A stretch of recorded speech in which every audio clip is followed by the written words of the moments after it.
On September 18, 2025, the world witnessed two extraordinary events that unfolded within just 3 days of each other. First, the Kamchatka Peninsula in Russia was struck by a powerful 7.8 magnitude earthquake, shaking the infamous Pacific Ring of Fire once again. But only 72 hours earlier, Earth had faced something very different, a G3 geomagnetic storm, triggered as our long-dormant sun began to stir after more than a decade of relative calm. Was this simply a bizarre coincidence? Or could these seemingly unrelated forces be part of a much larger cosmic story playing out right before us? And if that wasn't enough, there's another surprising character stepping onto the stage. A visitor from deep space known as 3I Atlas, an interstellar comet racing toward our sun, trailing a coma of plasma so massive it already measures nearly half the size of the star itself. This unfolding drama is unlike anything ever recorded in human history, and tonight we're going to explore whether these events are nothing more than chance, or whether they are deeply interconnected in ways science is only beginning to question. Let's start from the beginning. On September 18th, Earth shuddered violently as seismic waves surged across Kamchatka. The quake wasn't an ordinary tremor. It was part of a cascade of massive earthquakes that have been rattling the region for weeks. What makes it all the more fascinating is that just days before the quake, Earth had already been hit with one of the most intense geomagnetic storms of the year.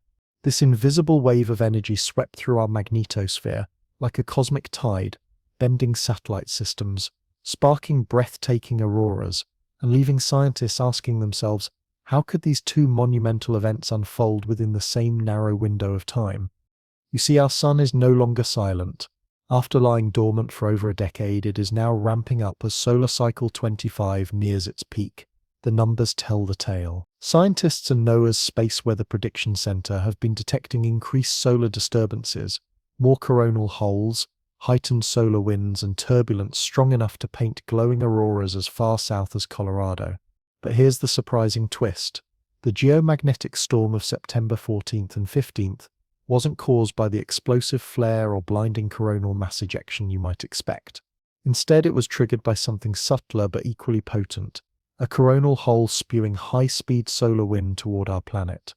Picture the sun's magnetic field tearing open like petals of a flower, creating a superhighway through which streams of energized particles race toward Earth at over 600 kilometers per second. Then came the earthquake, an astonishing 7.8 event that ruptured in the same region where, only weeks earlier, an 8.8 monster quake had already rewritten seismic history. That July quake triggered tsunami warnings across the entire Pacific, shaking systems from Hawaii to Chile. Geologists, of course, would emphasize that earthquakes like these are products of Earth's restless tectonic plates grinding and colliding, forces that have shaped the planet for billions of years. And they are correct. Yet the timing here is difficult to ignore, and this is where things get truly remarkable. Alongside the solar fury and Earth's quakes comes our interstellar guest, the 3I Atlas, officially named Seismic 25N1. Unlike ordinary comets, 3I Atlas isn't native to our solar system. It's a cosmic drifter from the vast space between stars, now on course for a dramatic pass near our sun. On October 30th of this year, it will come closest to the star, approaching within 1.4 astronomical units. And before panic sets in, it poses no risk to Earth. Its closest distance to us will still be more than 160 million kilometers away, safely beyond any threat of collision. Yet scientifically, this comet is astonishing. Despite being so far from the sun's heat, far beyond where most comets would still lie dormant, 3I Atlas is already flaring to life. Astronomers using the Hubble Space Telescope confirm that it has developed a sprawling cloud of gas and dust, a glowing shell so immense it stretches 700,000 kilometers across, nearly half the width of the sun itself. Think about that. A visitor forged in an alien star system is growing an energy field so vast it could swallow multiple Earths whole, long before even reaching the inner solar system. Of course, let's be clear, mainstream science strongly maintains that earthquakes are not triggered by solar storms or comets. The US Geological Survey, the authority in earthquake monitoring, insists tectonic movements alone drive seismic events. Still, even if no causal connection has been formally established, the timing of these sequences leaves room for curiosity. especially when we consider what powered that unusual September geomagnetic storm, a coronal hole named CH-1316, stretching across the solar surface.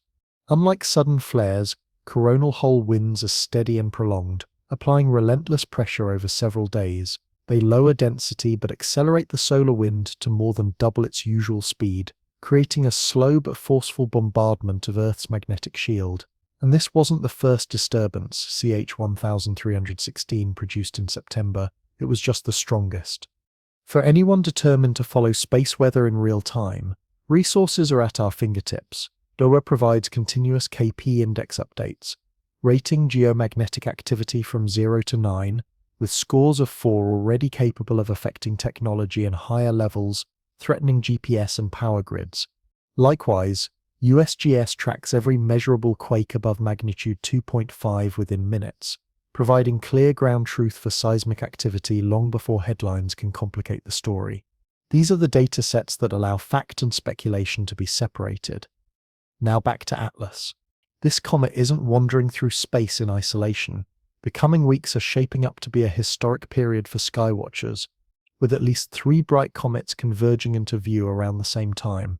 Only days before Atlas's closest approach to the Sun, another comet, CN's 2025 R2 Swan, will sweep near Earth close enough that its glowing tail may be seen with a pair of binoculars. Meanwhile, CN's 2025 A6 Lemon is rapidly brightening, with forecasts suggesting it may shine just barely visible to the naked eye under dark skies. Multiple comets, an awakening sun, and Earth marked by its largest quakes in more than a decade. It's hard not to wonder if the universe is pointing us towards something larger. Coincidence? Perhaps. But there are researchers who speculate otherwise. The sun's influence extends far past its surface, carving a vast bubble in space known as the heliosphere. This sphere of charged energy stretches well into interstellar space, acting almost like a circuit that encompasses every planet and object orbiting within it. A comet entering this domain, especially one as massive and energized as 3 Atlas, doesn't just glide silently through, it interacts with the solar wind and magnetic fields on a scale scientists are still unraveling. These interactions undoubtedly happen. The real question is whether they could ripple far enough across space to nudge conditions on Earth itself. Could subtle fluctuations in the electromagnetic field tip the delicate balance along earthquake fault lines already brimming with tension? As we continue this journey of discovery, we'll examine several avenues of evidence, some grounded in hard science, others speculative yet intriguing. Whether coincidence or connection, we are living through a moment where ancient geological forces and cosmic visitors from the stars may be weaving a story together, one unlike anything humanity has ever documented before. First, we need to separate what we know for certain from what is debated, and finally, what remains pure speculation. On one side, we have hard data, space weather recordings, earthquake measurements, and astronomical observations no one questions. Then we enter the grey zone, claims and theories suggesting possible links between solar activity and seismic events, still hotly debated among experts. And beyond that lies the frontier of thought experiments, the what-if scenarios that stretch far beyond mainstream science. So, where do we begin? The story takes us back to Kamchatka, one of Earth's most restless fault zones, where forces beneath the surface and energies from above may be converging in ways that feel almost too coincidental to ignore. When an interstellar comet carrying a plasma cloud larger than some stars encounters a solar system already in magnetic upheaval, what kind of chain reaction might unfold? That's the mystery we are about to unpack. Picture the scene on July 29, 2025. It's 14:55 and 10 seconds, universal time. Deep under the waters off Kamchatka, a colossal release of energy takes place. A tectonic fault that had been jammed for decades gives way in under 3 minutes, unleashing energy equal to 32 billion tons of TNT. The quake that followed registered at magnitude 8.8, so strong it slightly altered the planet's rotation, shortening the length of a day by fractions of a millisecond. Within moments, tsunami alarms blared across the Pacific. The DART tsunami detection network watched shockwaves race across the ocean at nearly 800 kilometers per hour. NASA's JASON satellites confirmed tsunami swells over 3 meters tall in the open ocean, waves carrying enough destructive power to level coastlines thousands of kilometers away. What made this quake so extraordinary wasn't just its sheer scale, it was that scientists knew Kamchatka was primed for something like this. The region sits squarely on the collision point where the Pacific plate dives beneath the Okhotsk plate, grinding down at nearly 8 centimeters a year.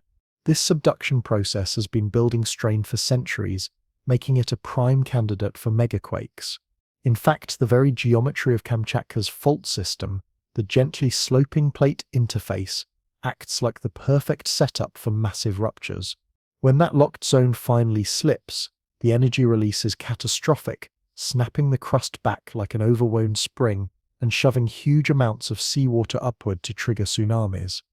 That part wasn't a surprise, but what followed defied expectations. Instead of slowing down after the main rupture, the peninsula was rocked relentlessly. Over 40 aftershocks greater than magnitude 6 rattled the region in just 6 weeks, each one strong enough to be a major quake under different circumstances. The September 18th 7.8 was among them, a powerful reminder that the July quake was only the beginning. To understand why this pattern matters, we need to grasp how earthquakes don't just end, they shift the game board.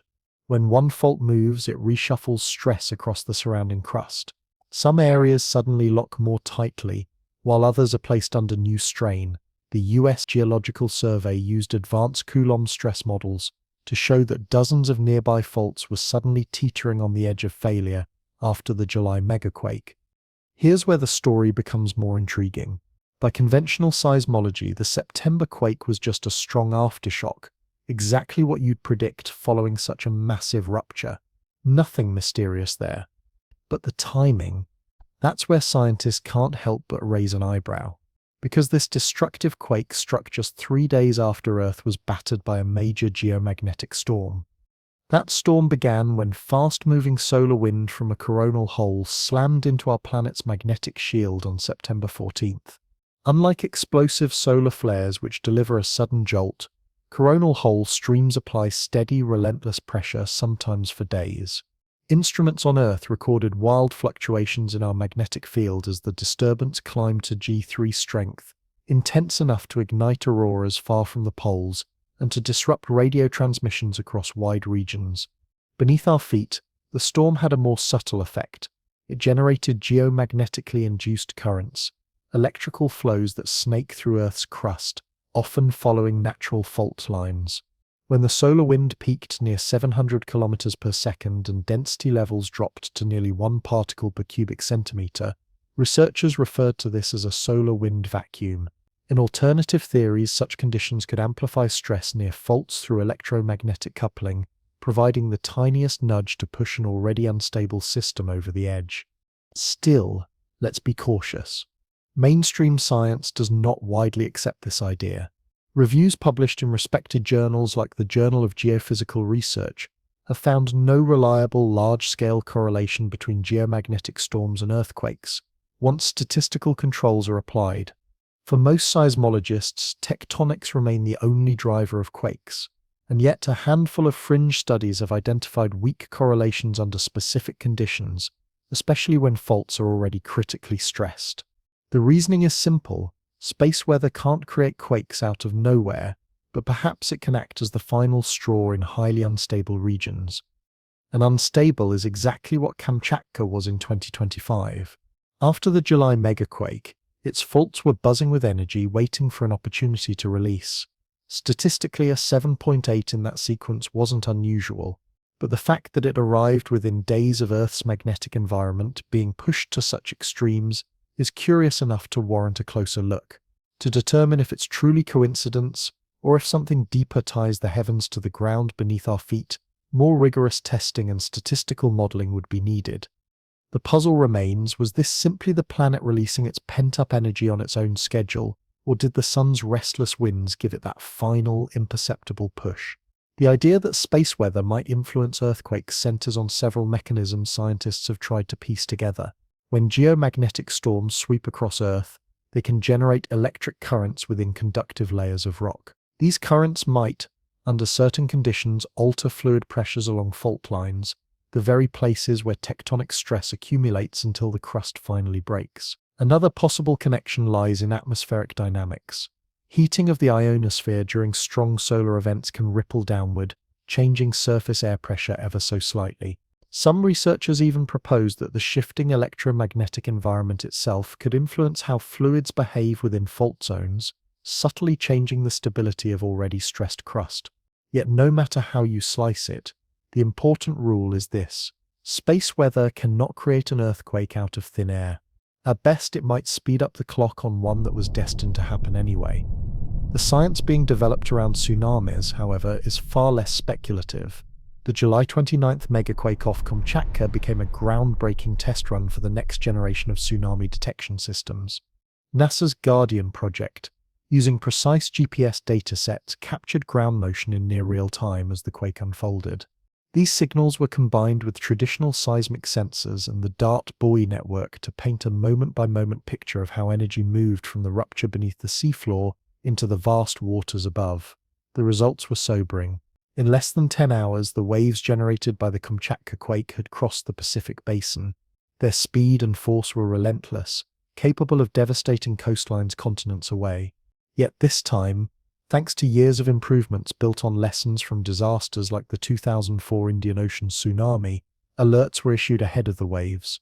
Communities from Alaska down to Chile had precious hours of warning, a living example of how global cooperation in hazard science can save lives. Still, Kamchatka remains uneasy. Models suggest that large aftershocks remain likely into the coming months.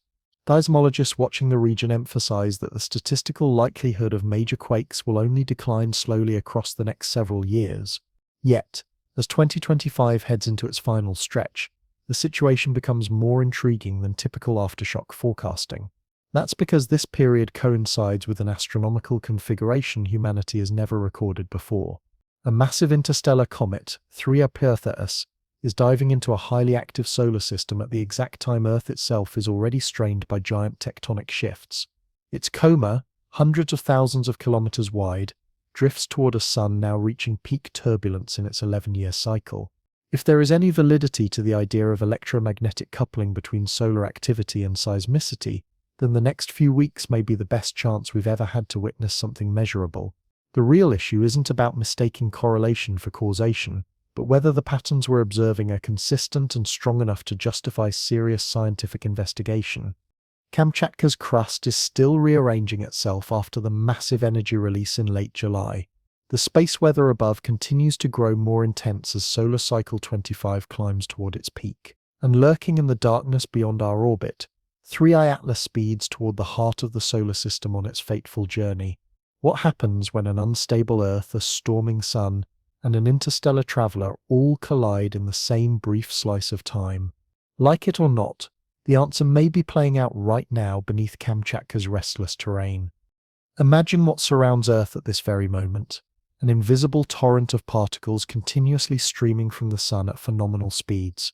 That flow, known as the solar wind, drifts past our planet every second of every day, and has done so for billions of years.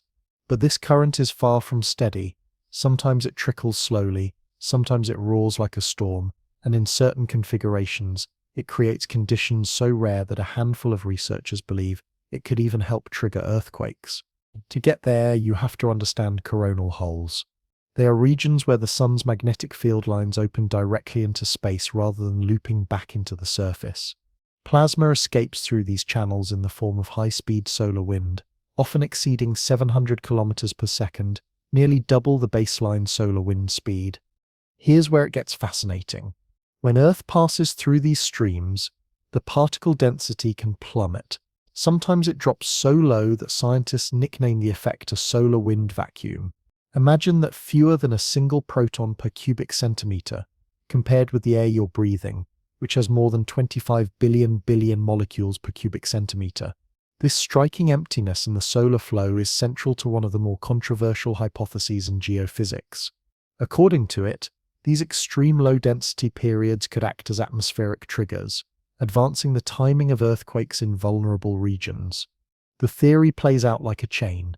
First, the low-density solar wind reduces pressure on Earth's magnetosphere, allowing it to stretch outward. That expansion changes the geometry of electrical current systems flowing between the magnetosphere and ionosphere. Those changes ripple further downward, inducing complex electric currents in Earth's crust. Known as telluric currents, they move along conductive structures buried in rock and sediment.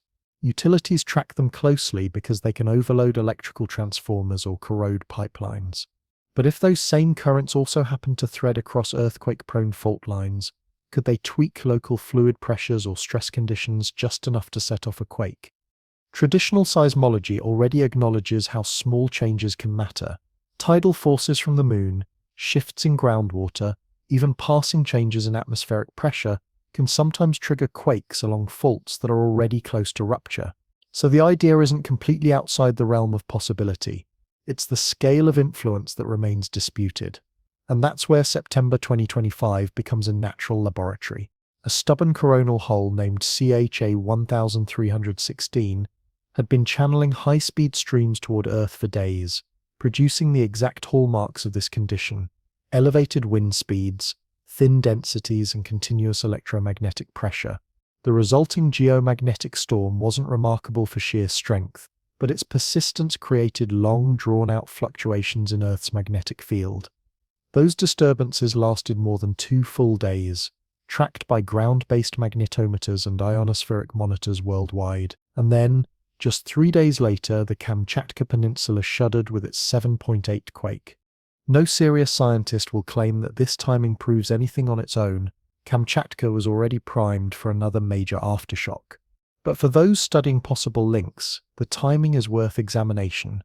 Analyses comparing earthquake catalogues with solar wind conditions often suggest a clustering of large quakes during periods of low-density solar streams. The hypothesized mechanism fits: magnetospheric expansion, electrical current redistribution, and tiny stress changes along already vulnerable crustal regions. On an absolute scale, these disturbances are minuscule, but when a system is on the brink, it sometimes takes only the smallest nudge to tip it over. That's the challenge facing this line of inquiry. Some statistical studies show patterns worth noting, while others dismiss them as artifacts of random overlap. The US Geological Survey, the definitive keeper of earthquake records, remains steadfast that there is no proven causal link. Their position, supported by multiple independent checks, is that sample bias and lack of controls explain away most of the observed coincidences. Untangling genuine patterns from background noise requires exhaustive analysis, and the jury is still out. Still, we are living through a rare and powerful alignment: an Earth stressed by a megaquake sequence, a sun that is storming in full activity, and an alien traveler entering our system. Whether these forces are truly linked or simply converging by chance, it is a moment unlike any in memory. With so many moving parts in both seismic science and space weather research, it's almost inevitable that patterns will emerge when comparisons are made. The problem, critics argue, is that not all patterns carry meaning. They warn that selection bias can creep in. Researchers might unconsciously choose specific earthquakes or periods of solar activity that help their case. On top of that, every time dozens of potential correlations are tested at once, the odds of stumbling on something meaningless rise dramatically. Add to that another criticism: many of the proposed physical mechanisms linking solar storms to seismic events remain light on hard mathematical backing or laboratory verification. But advocates for these ideas counter with an equally firm stance. They point to the sheer persistence of correlations spotted across different datasets, continents, and methods of analysis. In their view, it's unlikely pure chance would consistently produce such results. They note experiments where electromagnetic fields have measurably altered the way rocks fracture in the lab, and highlight how Earth's electrical environment has proven to be far more dynamic and complex than scientists once thought. The so-called solar wind vacuum hypothesis, the idea that low-density, high-velocity solar streams from coronal holes may prime conditions for earthquakes, is one such attempt to provide a physically testable model. It makes specific predictions: if these conditions truly matter, then earthquake activity should rise when coronal holes create prolonged high-speed, low-density solar winds. Conveniently, the peak of solar cycle 25 offers a natural testing ground. Right now, coronal holes are more common, more persistent and more disruptive than during quieter solar years. At the same time, humanity has never had better monitoring systems. From magnetometers tracking electromagnetic fluctuations in real time, to seismic networks producing global databases within minutes, to satellites mapping the flow of charged particles across interplanetary space, we have the tools to watch these dynamics like never before. The September 2025 sequence is a perfect example. A coronal hole generated precisely the vacuum conditions central to the hypothesis, and days later, a major earthquake rocked a highly stressed region of Earth. Was it coincidence? Maybe, but the alignment of conditions makes it a tantalizing case study. Now add a new twist, 3I Atlas. This interstellar comet, trailing a coma hundreds of thousands of kilometers wide, is approaching perihelion in late October. If electromagnetic coupling between cosmic space weather and Earth is at all real, then this may present history's biggest test. The solar wind vacuum may no longer be a niche curiosity for physicists. It could become a key question about how Earth interacts with the wider rhythms of the solar system. And as autumn approaches, that question is about to face its most dramatic trial. Whether the data supports or disproves the idea, the next few weeks will offer investigators a treasure trove of evidence. Our planet and the charged seas of space around it may be entering into a cosmic dialogue that could shift how we see Earth's place in its stellar environment. Now, let's talk about timing. Sometimes the universe seems to set the stage with uncanny precision. On September 13th, 2025, Mercury reached superior conjunction, positioning itself directly behind the Sun, relative to Earth in one tidy cosmic lineup. Then, less than a day later, Earth's magnetic shield was struck by a G3 geomagnetic storm, so intense it lit up skies as far south as Kansas with shimmering green auroras. Mainstream heliophysics has no interest in connecting the dots between these events. To the conventional eye, the storm was clearly the result of a high-speed solar wind stream from a coronal hole NOAA had been tracking for days. Mercury, some 96 million kilometers away, played no part. But for those willing to entertain less conventional ideas, planetary alignments raise intriguing possibilities. Not in terms of gravity, the forces involved from Mercury are minuscule compared to the Sun's tidal dominance, but electrically, imagine the solar system not just as a set of planets moving through emptiness, but as an interconnected electrical circuit. The Sun generates a river of charged particles, and the planets, through their magnetic fields and ionospheres, behave like circuit components, resistors, capacitors, and inductors. The structure of this system changes when planets align, just like an electric circuit shifts when you add or remove elements, alter the impedance, and the current pathways reshape themselves in subtle but significant ways. The September 13th alignment happened while the Sun was in a particularly charged mood. Solar cycle 25 was roaring toward maximum activity, sunspots were multiplying, and eruptions were becoming more frequent. Coronal hole CH-1316 had been pumping high-speed solar streams earthward for days, saturating our electromagnetic environment with the raw ingredients for a geomagnetic disturbance. Forecasts suggested the resulting storm would peak at G2, a modest impact. Instead, the magnetometer screamed G3, a strong storm and a clear step above predictions. In space weather terms, the differential is not a rounding error. It signifies a massive surge in energy. Yen-3 storms are a tipping point where space weather's reach touches everyday life. Auroras spread far from polar skies, filling the skies of Colorado and Illinois with alien light. Global navigation systems faltered. Radio operators struggled with disrupted signals, particularly in aviation and maritime bands. And buried beneath our feet, something else stirred. Geomagnetic disturbances of this level induce powerful tellurite currents in Earth's crust. They snake along conductive channels set by rock types, water reservoirs, and mineralized pathways, moving silently through the ground much like current flows in a wire. We know about them because utilities must. These currents can fry transformers and black out power grids. The open question is whether those very same underground electrical surges could affect fault lines loaded with tectonic stress. Power engineers already worry about currents measured in the hundreds of amps strong enough to gum up industrial systems. Alternative thinkers propose that thunderstorms of energy, Millions of amps might course through Earth's crust during extreme geomagnetic events. If even a fraction of that possibility is true, then the implications are staggering. These currents could alter groundwater pressures, subtly shift the electrical properties of rocks, or weaken sections of fault planes with localized heating. In a world where tiny stress changes can determine whether a quake happens today or 10 months from now, that could be the trigger science has been overlooking. Mainstream geophysics remains unconvinced. The energy scales, they argue, just aren't sufficient to directly compete with the titanic forces driving earthquakes. But if space weather does play even the smallest role in advancing seismic timelines, then our solar system may be wired in ways we've only begun to imagine.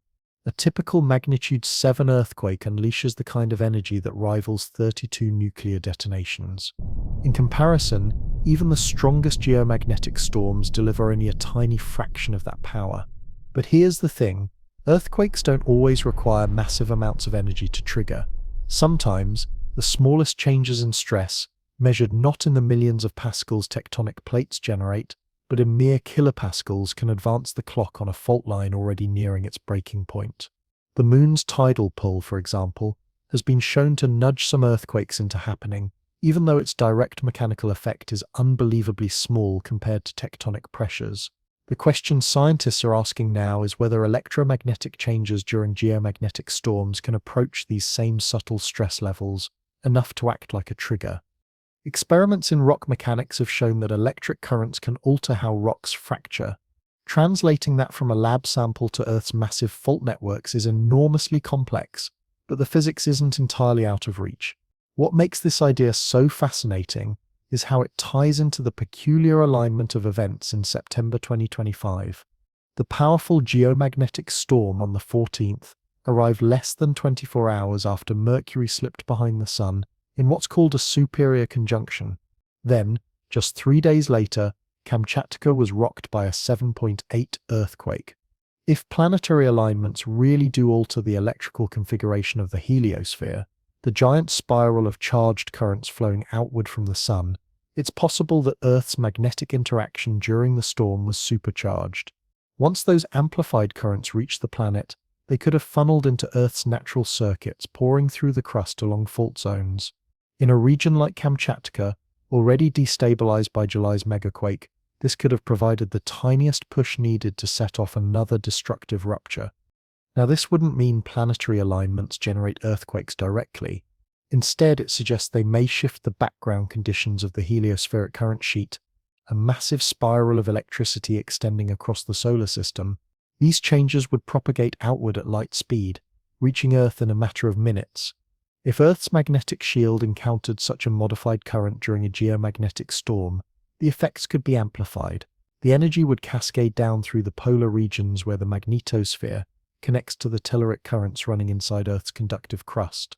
Seismically active places already loaded with stress could then be influenced ever so slightly. The effect would be subtle, a shift in timing by hours or days, but for a planet always balancing immense tectonic forces, that's all it takes.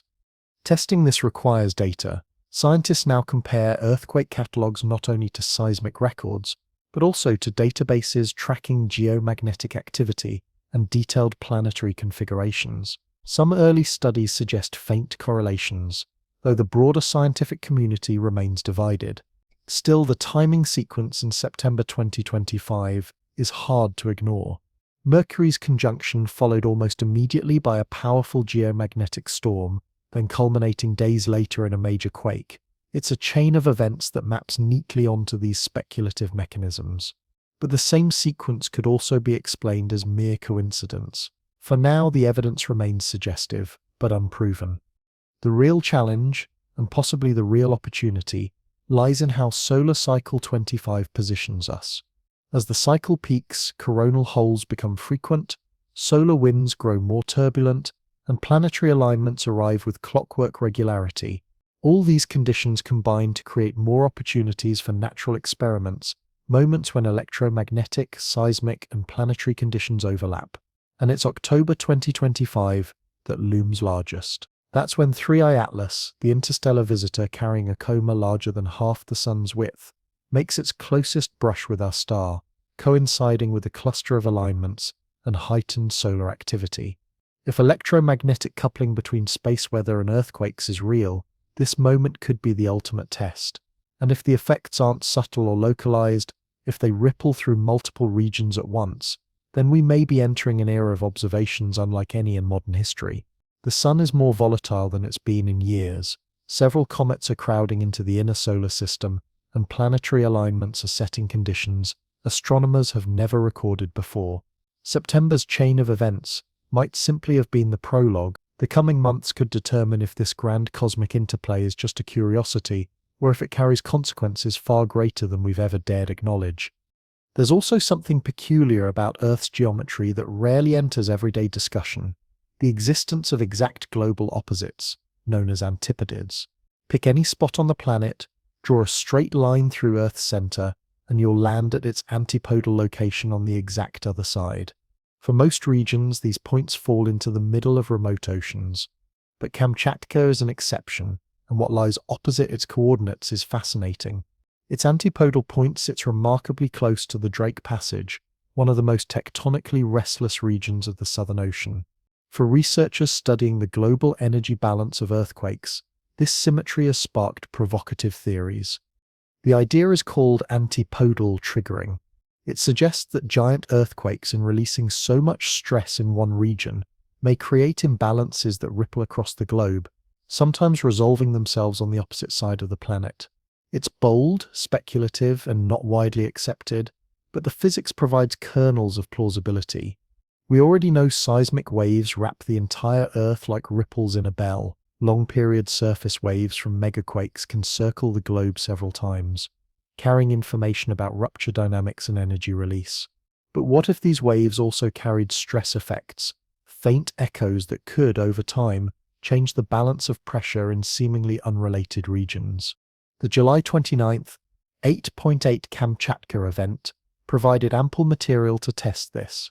That quake's massive seismic waves rippled across continents, recorded for more than 12 hours straight by monitoring stations around the world.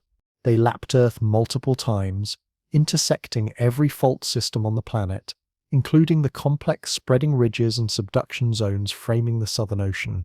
The Drake Passage, uniquely perched at the junction of the Antarctic, South American, and Scotia plates, happens to be one of Earth's most dynamic stress points.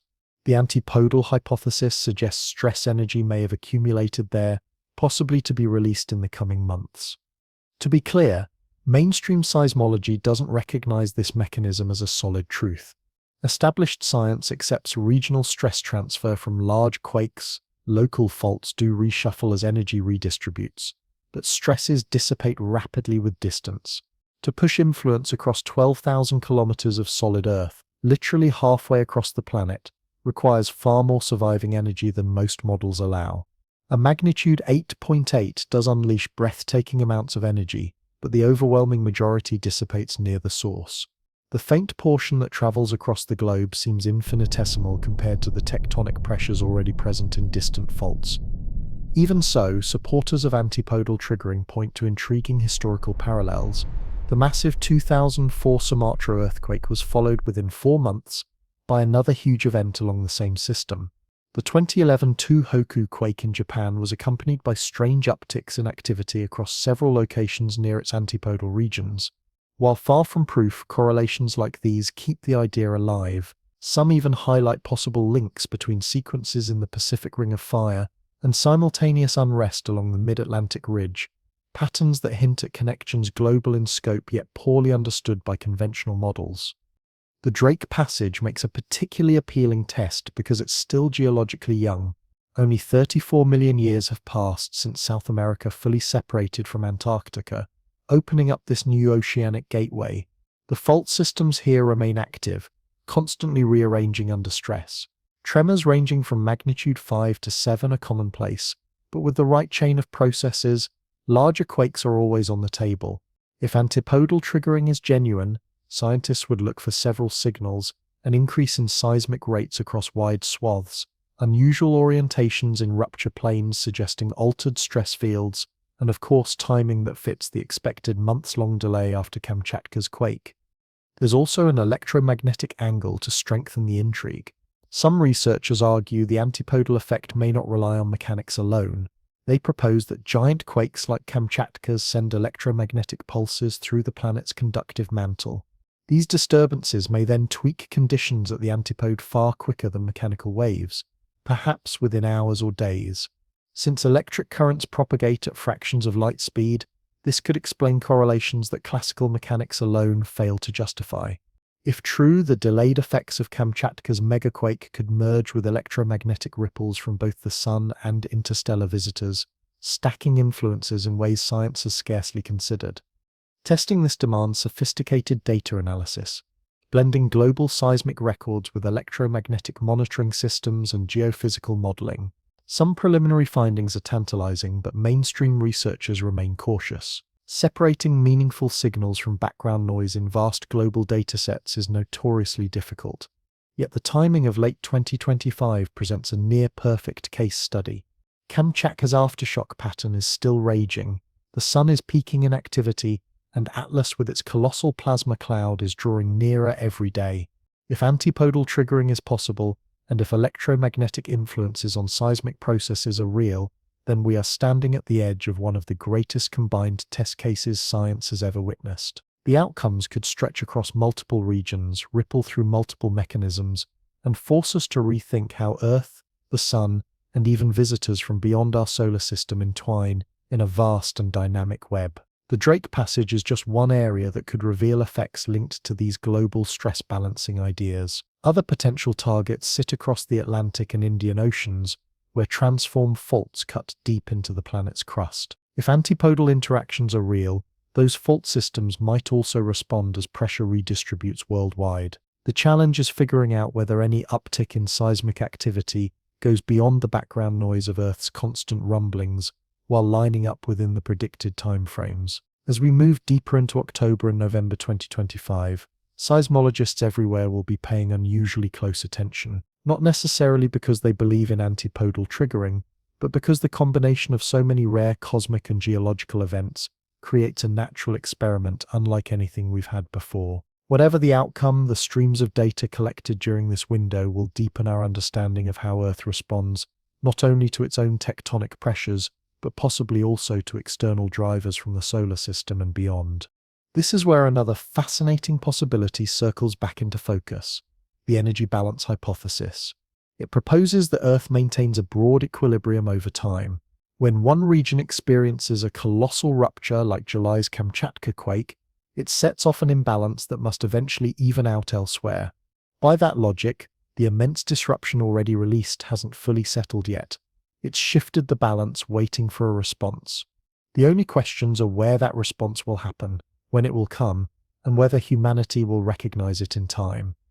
And just when things couldn't get more intriguing, the cosmos has sent us a new kind of wild card, 3I Atlas, an anomalous visitor from beyond our solar system. In the 1970s, Carl Sagan reminded us that extraordinary claims require extraordinary evidence. By that measure, 3I Atlas may be one of the most extraordinary astronomical messengers we've yet encountered. This comet-like traveler is no ordinary icy body. Its official designation spells out its uniqueness. The I stands for interstellar, and the 3 marks it as only the third confirmed visitor from beyond our star's gravitational domain. The first was the mysterious cigar-shaped Oumuamua in 2017, famous for its strange acceleration and endless debate over its nature. The second, 2I Borisov, behaved more like a classic comet when it passed through in 2019. But 3I Atlas occupies a strange middle ground, partly familiar, partly baffling, and that is what makes it so captivating. Spotted in 2025 by the Atlas Survey telescopes as a faint blur against the stars, its orbit immediately gave it away. The trajectory was hyperbolic, moving too fast and at too sharp an angle to have ever come from inside the solar system. This was a true outsider, careening inward from the galactic void. But the surprises began almost immediately. Unlike typical comets, which sit quiet until they come within 2 or 3 astronomical units of the Sun, Atlas was already alive farther out, glowing and shedding material where sunlight should barely warm its surface. The Hubble Space Telescope soon confirmed what ground-based astronomers suspected. Atlas wasn't just glowing faintly, It was generating a proper coma. That glowing cloud of gas and dust should not have existed at that distance, at least according to the rules of traditional cometary physics. Then came the more exotic details. Instead of forming a neat symmetrical shroud around its icy core, Atlas revealed something stranger.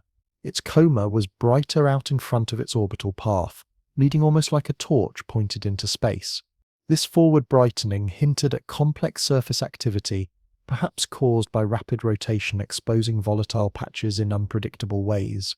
The chemistry too was unusual. While normal solar system comets are mostly water ice with sprinkles of carbon dioxide and carbon monoxide, Atlas appeared rich in carbon dioxide right from the start. That makes sense if it formed in the frozen outskirts between stars where water ice could be stripped but carbon dioxide would persist. By itself, Atlas's nucleus isn't exceptional. Estimates put it at 3 to 6 kilometers across, about the size of a modest mountain. But the coma, the diffuse halo expanding outward into space, is extraordinary. Current readings suggest it's swelling to around 348,000 kilometers in radius, translating into a ghostly bubble about 700,000 kilometers wide. Nearly 50 Earths could line up side by side inside it. To compare, our Sun's diameter is 1.4 million kilometers, meaning Atlas's coma already spans about half our star's width. A relatively small, rocky, icy core has somehow generated a structure on the scale of an actual star. It's the cosmic equivalent of a campfire sparking a cloud bigger than an entire city. The physics driving this go back to Atlas's interstellar origins. Unlike solar system comets that have been baked and battered for billions of years, this object remains pristine, carrying volatile ices untouched since formation in some forgotten stellar nursery. These exotic compounds are far easier to vaporize than water ice, so they erupt even at distances where our sun's rays barely register. Atlas's rapid spin and patchy surface only add to the effect, producing wide swaths of activity on one side, while leaving other sections dormant. The results? A lopsided, forward brightened glow, and a coma that seems to be rewriting what we thought comets could do. And it's not slowing down. As Atlas races toward its closest passage on October 30th, the outgassing will intensify. Models suggest the coma could balloon past 1 million kilometers across, rivaling or even exceeding the Sun itself. But here's the truly fascinating part. This enormous bubble isn't just an inert cloud of gas. It's a plasma environment, alive with charge colliding and mingling with the solar wind. As sunlight strips electrons off gas molecules, the coma blossoms with ions that stream into space, weaving an ion tail stretching unimaginably far. In Atlas' case, with such a vast envelope, the interaction zone is enormous, like dragging a colossal electromagnetic net through the heliosphere. This makes Atlas an accidental probe of our solar system's weather. Its coma reacts directly to the strength of the solar wind, the shape of the sun's magnetic field, and the plasma environment of interplanetary space. For scientists, it's like having a moving laboratory that samples electrical conditions on a scale we simply cannot duplicate on Earth. And the timing is nothing short of perfect. Solar cycle 25 is charging toward maximum activity, producing more flares, coronal mass ejections, and solar wind streams than at any time in the past decade. Atlas is arriving during one of the stormiest solar seasons imaginable. NASA's James Webb Space Telescope is already analyzing its spectral signatures. Ground observatories are monitoring its coma as it changes shape. The European Space Agency's solar orbiter is poised to measure the solar wind conditions Atlas will encounter. In a sense, the universe has given us a natural experiment too grand for human design, a pristine interstellar object, acting as a test particle inside our dynamic, electrically charged heliosphere. Yet, beyond the science, Atlas forces us to confront something bigger. Our solar system isn't sealed away. Interstellar objects like these slip into our neighborhood regularly, carrying alien ices, alien chemistry, and alien physics. They don't just tell us stories about their origins, they also demonstrate how visitors from deep space might interact with our star, and indirectly with our planet. The sheer scale of Atlas's coma raises unsettling possibilities. Could such an object, even passively, nudge the space weather environment in measurable ways? Could its electromagnetic footprint ripple across the heliosphere, compounding the solar storms Earth already faces? As October races closer, the intrigue grows. Steniite Atlas is still coming, its bubble swelling larger and larger, propelled by secrets forged in another corner of the galaxy. It may well become the centerpiece in a cosmic chain of alignments, solar storms, and seismic responses playing out here on Earth. For now, all we can do is watch as the messenger from beyond arrives, carrying with it insights we've never had before, and perhaps questions we're not fully ready to answer. In the thin nothingness of space, even freezing sunlight has enough power to drive sublimation, forcing ices to transform directly into gas. That's why Three-Eyed Atlas has been steadily shedding material for months as it closes in on the sun, building its gigantic coma grain by grain. But sheer size doesn't capture the whole bizarre picture. The coma isn't a smooth, glowing halo. It's an energetic, chaotic environment shaped by multiple processes happening all at once. Small grains of dust are pushed outward by the gentle force of solar radiation, forming the dust tail that can stretch across millions of kilometers.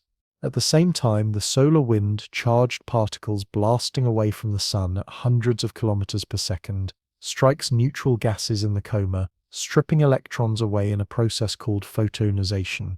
Those atoms suddenly become charged, and instead of drifting freely, they are whipped into the solar wind flow and carried off, forming a long bluish ion tail that always points directly away from the sun. Now imagine those interactions scaled up by an object with a coma spanning hundreds of thousands of kilometers. Three-Eye Atlas is essentially dragging a fishing net the size of a star system straight through the solar wind, constantly interacting with the surrounding electromagnetic environment. Every shift in solar wind speed, density, or magnetic field strength leaves fingerprints in this plasma bubble. When geomagnetic turbulence flares up like the storms we've recently seen, the exchange becomes even more energetic, turning the coma into an experimental chamber of plasma physics unlike anything possible on Earth. And then you have the puzzle of forward brightening. Most comets form relatively uniform comas, centered neatly on the solid nucleus. Atlas defies that pattern.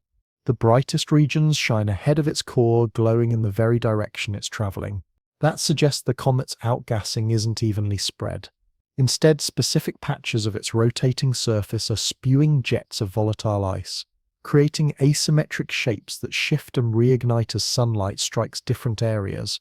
With each turn of the nucleus, new plumes erupt, creating swirling structures within the coma that persist for days before blending back into the larger cloud. The mass loss reveals the staggering scale of this process. Atlas is bleeding off material at several kilograms per second right now. On the scale of a second, that doesn't sound dramatic, but months of steady outgassing add up to thousands of tons of pristine alien material being unloaded into our solar system. Every molecule released carries with it the chemical story of where Atlas came from, a stellar nursery light years away. Spectroscopic studies of this plasma cloud are like sampling matter directly from another star system, something humanity could never otherwise access. But this isn't just geology and chemistry in action. It's electromagnetism on a staggering scale.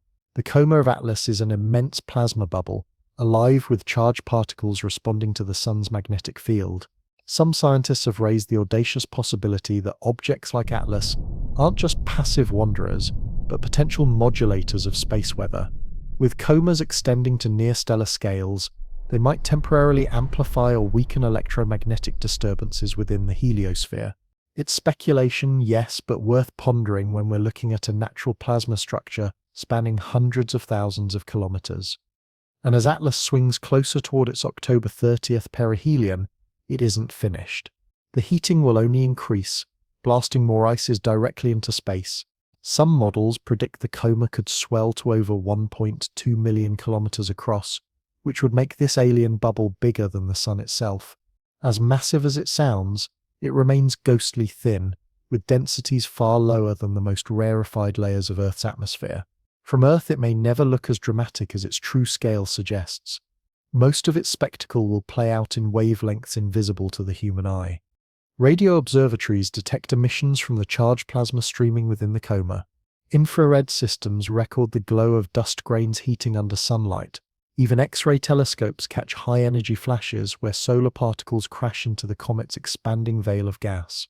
Piece by piece, Atlas is becoming a natural particle laboratory drifting through our solar system, teaching us more about plasma physics than any controlled experiment we could build on Earth. The mystery now isn't just what Atlas is, it's what its existence implies. Could something creating such an enormous electromagnetic footprint actually nudge the very same space weather conditions it appears to be measuring?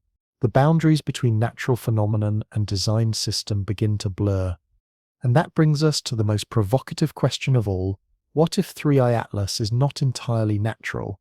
Let's suspend disbelief for a moment and explore an idea straight out of science fiction, but anchored in real physics. What if this interstellar visitor is in fact engineered?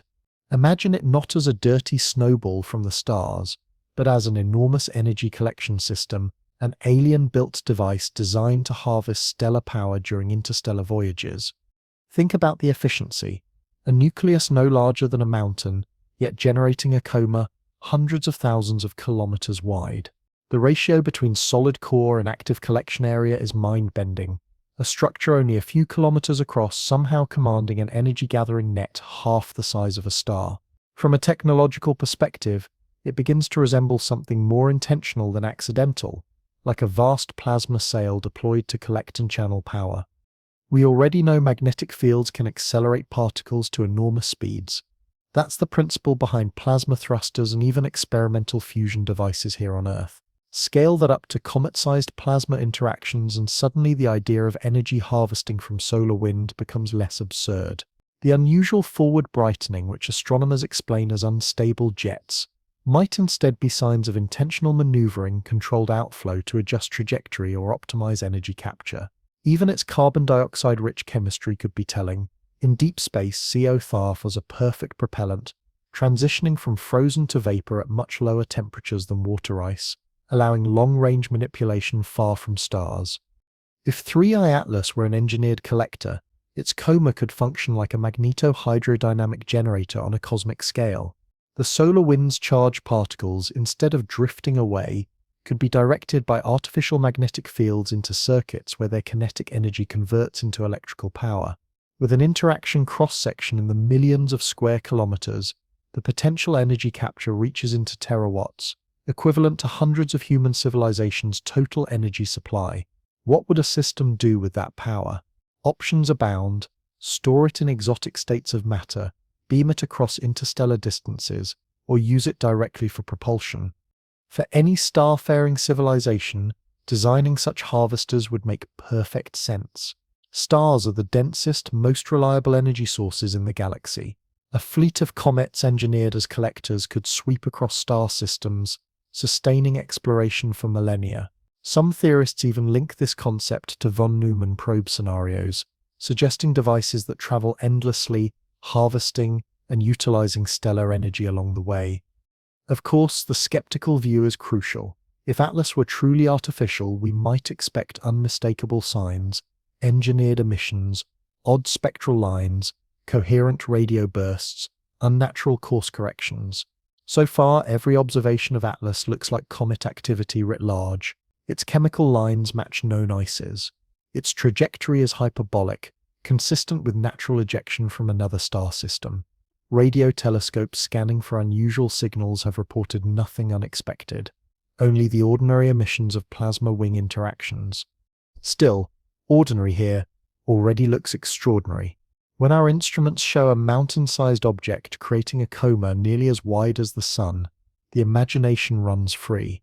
Maybe 3i Atlas is simply the most extravagant natural comet ever witnessed. Or maybe, just maybe, it's an echo of something else, an interstellar artifact cloaked as a comet, a reminder that sometimes the line between nature and design is thinner than we realize. A civilization advanced enough to roam between stars might design its probes to hide in plain sight, disguised as ordinary cosmic bodies. Such camouflage would serve multiple purposes: scientific, tactical, and defensive. Mimicking natural comets would prevent contamination of astronomical observations, keep low-tech civilizations from noticing, and protect the probe from detection by potential threats. Through this lens, 3-eyed Atlas looking like a normal comet could be the most convincing evidence of all that it isn't. A device meant to siphon stellar energy would need to look perfectly natural, displaying every expected trait of an interstellar object, and its timing. The fact that Atlas arrived right as solar cycle 25 reached its riotous maximum might be coincidence,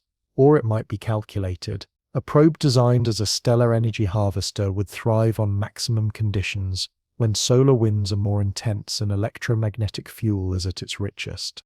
The implications go deeper. If 3i Atlas were actively siphoning power from the sun, its colossal plasma windvolt could be pumping out secondary electromagnetic effects, rippling across the inner solar system. Those signals would naturally collide with Earth's magnetosphere, ionosphere, and crustal systems. The strange correlations we've been weighing between geomagnetic storms and seismic release suddenly take on new meaning. Perhaps they aren't reactions to random solar storms at all, but to engineered fluctuations produced by a machine much larger, older, and smarter than anything humanity has ever encountered.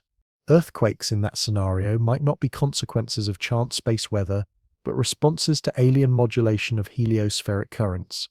And if that's the case, then the question grows even darker. What if quakes are not accidental at all? What if the triggering of seismic systems is itself the point, a deliberate stress test of Earth's geology? Atlas might not just be harvesting energy, but probing planets as it moves, stirring electromagnetic disturbances, and studying the resulting fractures like a doctor taking vital signs. While it sounds like science fiction, the possibility reframes our interpretation of the evidence. Instead of seeing earthquakes clustering tightly after geomagnetic storms as coincidences, it casts them as signatures of directed probing. That leads to Part 9, Earthquakes as Directed Energy. This is where speculation brushes against the unsettling. Imagine for a moment that the major quakes we've been analyzing, their suspicious timing, their clustering near unusual solar conditions, aren't random releases of crustal strain, but the outcome of controlled experiments. What looks like chaotic tectonic failure could instead be precise stress tests, nudges applied by energy fields to measure fault lines the way sonar maps an ocean floor. The notion makes most geologists recoil, yet the logic unfolds step by step. We know Earth's crust is constantly straining under tectonic loading. Faults build energy for decades, sometimes centuries, until it suddenly tears loose in catastrophic release. Triggering that release doesn't require dumping in energy to equal the quake itself. It only requires the smallest additional stress when the system is already primed. That tiny spark could come from anywhere: lunar tides, falling water tables, or subtle electromagnetic pulses. In laboratory settings, electrical currents running through rock samples have been shown to change fracture timing, modifying pore pressure and altering slip thresholds. Scale that up, and the principle remains: stressed rock needs only a whisper more pressure to break. Now imagine an interstellar machine equipped not just with a vast plasma sail, but with control over electromagnetic conditions. It could alter solar wind density the way Earth antennas alter a broadcast signal, sculpting vacuum conditions that pour down into Earth's upper atmosphere. Plasma injections could tweak the ionosphere, setting off electromagnetic surges that ripple into conductive geologies below. The resulting telluric currents might destabilize stressed faults, flipping them from stable to breaking. Even a nudge that accelerates a fracture by hours or days would be enough to transform a region's seismic calendar, and from a scientific perspective, it would mean the probe now understands that fault system in exquisite detail. The suspicion deepens when history is considered. Oumuamua, the first interstellar visitor detected in 2017, passed near perihelion. The same week, Mexico suffered a deadly M80.2 quake. Japan's M9.0 catastrophe in 2011 arrived after weeks of powerful solar storms. The 2004 megathrows quake off Sumatra, the 2010 Chilean quake, multiple disasters all clustering in eras of heightened solar activity. On their own, these facts cannot prove anything, but collect enough of them, and the coincidences begin to look suspicious. Scientists looking deeper noted groundwater fluctuations, electromagnetic anomalies, and atmospheric disturbances before some of these quakes, exact precursors we might expect if hidden electromagnetic tests were being applied. Now add Atlas to the mix.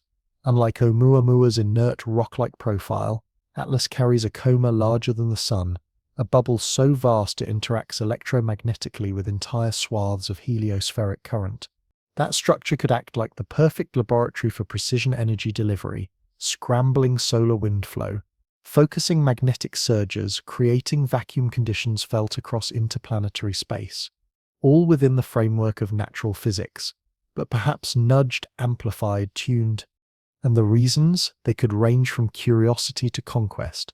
A civilization measuring planetary geology through induced quakes might simply be mapping stress fields as part of a survey. For a species contemplating colonization, knowing which planets fracture easily, where resources lie beneath, and what continents are geologically stable could be essential. More ominously, targeted triggering of faults could amount to the ultimate weapon. Imagine the power to precisely destabilize fault networks running under cities, dams, or nuclear plants. A world's vulnerabilities catalogued and controllable. The ethical nightmare is obvious. Humanity already reels from natural seismic disasters. The Indian Ocean tsunami of 2004 killed more than 200,000. The Japan quake of 2011 shut down entire nuclear power fleets. If such outcomes could be forced intentionally, it would represent a strategic weapon of staggering proportions. Advanced civilizations probing Earth this way wouldn't simply be studying geology, they'd be demonstrating power over entire continental systems.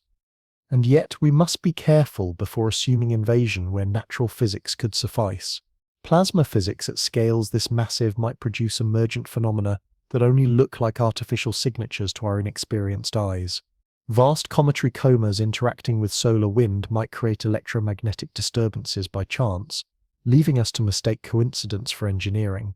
The real test rests in whether we can spot unmistakable signals of intention, electromagnetic effects that cannot be explained by random variance. The question remains open. Are we witnessing random alignments of sun, comet, and crust, or the deliberate probing of a planet by something disguised as a comet, something mapping Earth's seismic vulnerabilities for purposes we cannot yet guess? So far, the evidence for artificial influence remains just out of reach. The seismic patterns we've observed still fall within the spectrum of what tectonics alone can explain, even if their suspicious timing whispers of hidden connections. The Kamchatka Peninsula was already primed for aftershocks after July's massive rupture, and standard seismic models explain its quakes without the need for anything exotic. Yet, the coming weeks may be the real test. If 3I Atlas is more than frozen rock and alien ice, its October 30th perihelion passage could leave a measurable mark on Earth.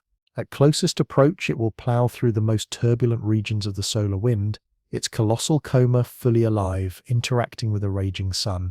If directed energy effects exist, if it is capable of modulating electromagnetic fields, then this moment could imprint unmistakable patterns across Earth's magnetosphere and perhaps its seismic records. The global detection grid has never been sharper. Modern seismometers record every quake above magnitude 4 within minutes, their precision mapping not only where and when an event occurs, but teasing out the hidden mechanics of how each fault moved. Pair these with worldwide magnetometer networks, spacecraft in near-Earth orbit and beyond, and space weather satellites watching the solar wind itself, and humanity now has a near real-time picture of heliospheric activity. If anything unnatural were moving the levers of electromagnetic forces, those manipulations should leave fingerprints that differ from the normal chaos of solar storms. But the disturbing reality of this thought experiment lies not only in the data trails, it lies in what they might mean. If earthquakes can be triggered by alien technology, if civilizations advanced enough for interstellar travel can casually stir planetary fault systems as if they were laboratory samples, then our most devastating natural disasters may not be entirely natural. That possibility reshapes everything we believe about planetary security, agency, and our place in a galaxy where we may be watched more closely than we realize.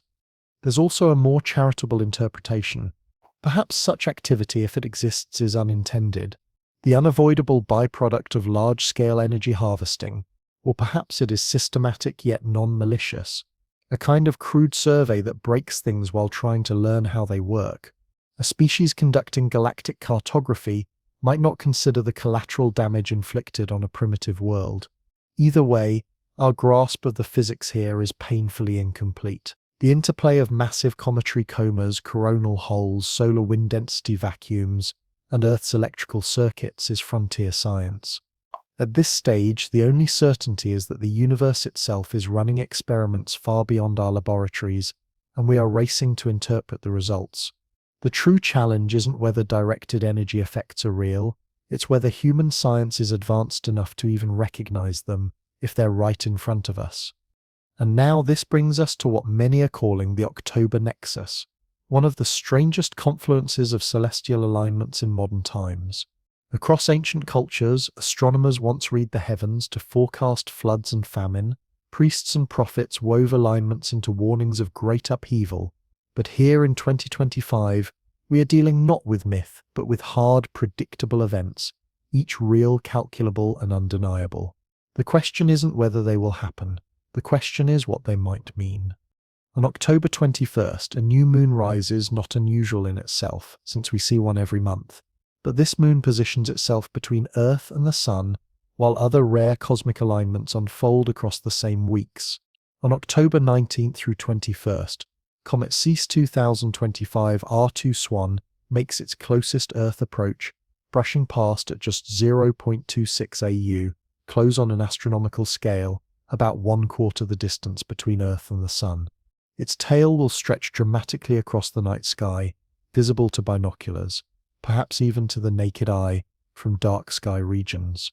Then, only days later, on October 30th, 3I Atlas reaches its perihelion. That date marks its closest approach to the Sun, steaming past at 1.4 AU. Though well beyond Earth's orbit, its colossal carbon dioxide-rich coma will be fully alive, ploughing into the storming plasma rivers of a hyperactive Sun. This is not just another comet season. Temperature-the-mers are calling it a reset configuration, a stacking of alignments between energetic comets, a restless solar maximum, and a moon caught in precise geometry. For researchers who have long suspected electromagnetic coupling between the heavens and Earth, this is the ultimate stress test.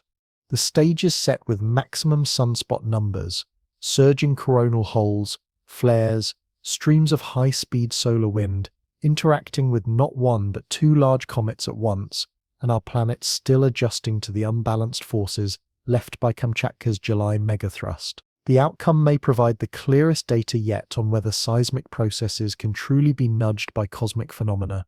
For scientists, this month will be a feast of data, and not just visual. Spacecraft will monitor Atlas's coma in ultraviolet, infrared, radio, and X-ray bands. Ground stations will map Swan's tail as it brushes past Earth's neighborhood.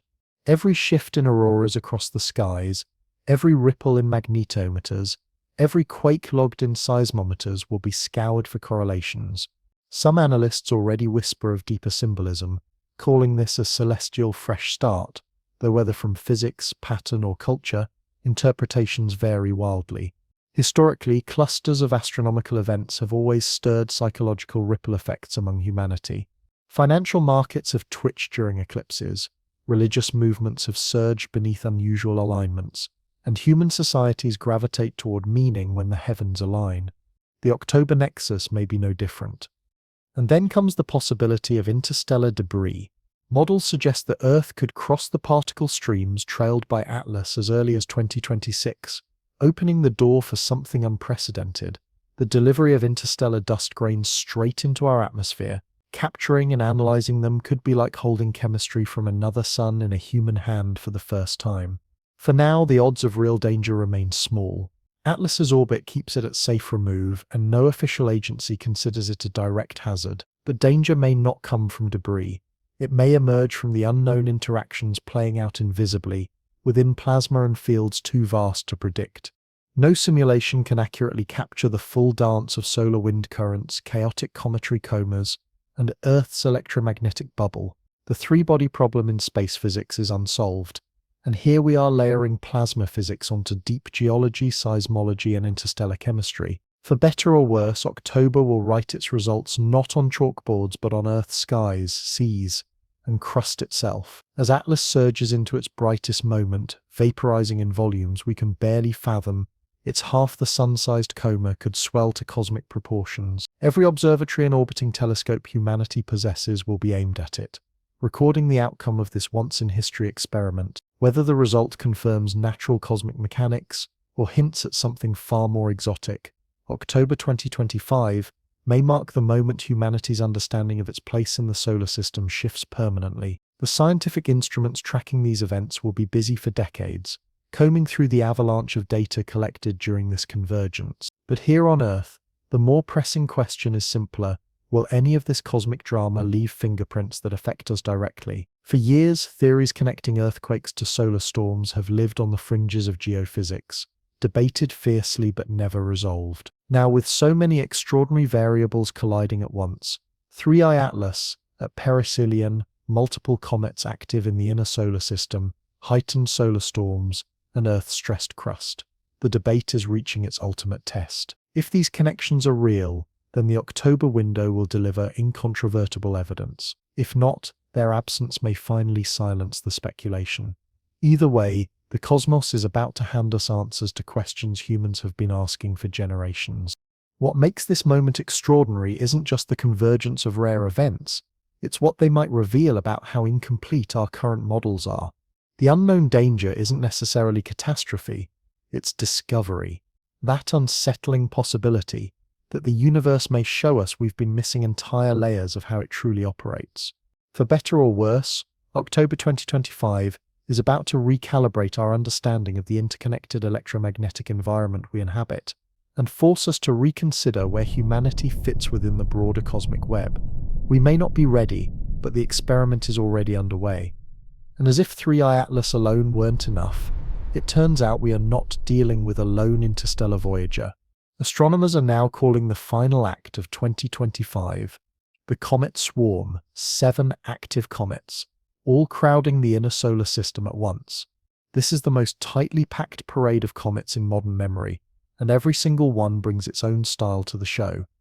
Headlining the event is, of course, 3I Atlas, our enigmatic interstellar visitor with its half-a-sun-wide coma and alien chemistry. On October 30th, it will reach perihelion at 1.4 AU, and though that's nowhere near Earth, its sheer scale and unusual activity guarantee it will dominate scientific attention. Closest approach to Earth comes later, at 1.8 AU, safely distant but still impressive enough to continue driving questions about its true nature. Then there's Comet Swan, easily the most striking to skywatchers, sliding within just 0.26 AU of Earth in the days around October 19th through 21st. It has already grown a spectacular tail spanning 5 times the width of the full moon. Under dark skies, Swan may become visible without aid, glowing as one of the most beautiful sights the skies will offer this year. Ash Lemon, designated C/DA 1025A6, was expected to be faint and unimpressive. Instead, it's rapidly outshining predictions, surprising astronomers with each new measurement. By late October, it may shine brightly enough to be spotted with the naked eye, making it the upstart star of the ensemble. Joining them, Ciela's 2025 K1 Atlas appeared earlier in October, a more ordinary comet that served almost as the appetizer cosmic watchers enjoyed before the main feast. Adding continuity is 210P/Christensen, a periodic comet making its routine return, its familiarity providing a useful scientific comparison with the stranger behaviors of the newcomers. 24P/Wassmann will linger into late 2025, carrying the baton once the main alignments fade. Even an earlier 2024 arrival, Gay 3 Atlas, though already gone, provided valuable baseline data that gives scientists reference points for what's happening now. Each of these comets broadcasts 2 unique signatures, their dust tails and their ion tails. The dust tail, pushed by sunlight itself, bends into graceful arcs as photon pressure sorts particles by size, the smaller ones carried farther, the larger ones trailing more sluggishly. The ion tail is something else entirely. Plasma physics on display. As solar radiation ionizes gases in each coma, those new charged particles are dragged backward by solar wind, forming straight blue plasma tails that always point directly away from the sun. With 7 comets simultaneously active, spread across different regions of the heliosphere, humanity is witnessing perhaps the greatest natural plasma experiment ever recorded. And during the stormy chaos of solar maximum, these tails are volatile. Astronomers have watched solar eruptions sever cometary ion tails before, cutting them clean off like cosmic scissors. With multiple comets now exposed to flares, coronal holes, and mass ejections, chances are high we'll see such dramatic disconnection events again. Every disconnection, every flare-triggered surge, every unusual twist in their plasma environments reveals more about how energy flows in space and reshapes magnetic fields. For the first time, plasma physicists have multiple live probes in different regions of the inner solar system, all simultaneously mapping the sun's changing moods in real time. Space-based telescopes from James Webb to Hubble are devoting observation slots to sniff out chemical signatures and watch coma structures shift. Ground telescopes chart the dance of dust and plasma tails. Radio observatories measure electromagnetic emissions, while X-ray satellites spy on high-energy collisions. Together, this global space-based orchestra is compiling a dataset unlike anything seen before. And while professional science feasts on the numbers, amateurs get a rare front-row view. Swan's tail lights up binoculars with nightly changes, Lemon's rapid brightening keeps astronomers guessing with every observation, and multiple objects may join Orion and Virgo in evening skies as dramatic streaks that can be photographed, shared and remembered for generations. Yet beneath the spectacle lies something more profound. A swarm like this demonstrates, in full view, a truth we often forget: the solar system is not an empty stage, but a living electromagnetic ecosystem. Every comet crossing the heliosphere is more than frozen dust. It is a plasma probe sampling the larger circuit, interacting with streams of solar wind, cosmic rays, and magnetic fields. 2025 is giving us 7 at once, in an environment already pushed to extremes by solar cycle 25. Never before has human science had such an opportunity to study electromagnetic coupling across so many vectors simultaneously. Still, this magnificent swarm folds into something larger, the approaching storm. The sun itself is building to a crescendo. The invisible torrent of energy tearing through space is ramping higher than we've seen in decades. Sunspot counts are climbing, active regions pepper the solar surface, and magnetic loops writhe before snapping in monstrous flares. The Solar Dynamics Observatory records daily pictures of a star in frenzy, spitting plasma across space with the ferocity of billions of nuclear bombs detonating at once. These flares ride with coronal mass ejections that blast charged particles into space at near light speed. Once they reach Earth, they slam into our magnetic shield, setting off storms that last not hours but days, sometimes weeks. Our planet's protective bubble shakes and shudders. Auroras bloom across latitudes far from the poles, satellites lose calibration, and power grids strain under unseen currents. This is solar maximum in full fury, and it makes even hurricanes look like ripples in a pond. But it's not only eruptions. The very character of the solar wind shifts. High-speed streams from coronal holes intertwine with dense flows from active regions, weaving a turbulent, chaotic river through the heliosphere. The massive electromagnetic spiral known as the heliospheric current sheet, the cosmic electrical sheet stretching outward from the sun, grows more complex, more warped, more unstable. Into this storm surge drift the comets of 2025, natural plasma sails plunging headlong into the maelstrom. And at the center of it all, one mystery object from another star, 3I Atlas, soaks in the charged winds of a turbulent sun.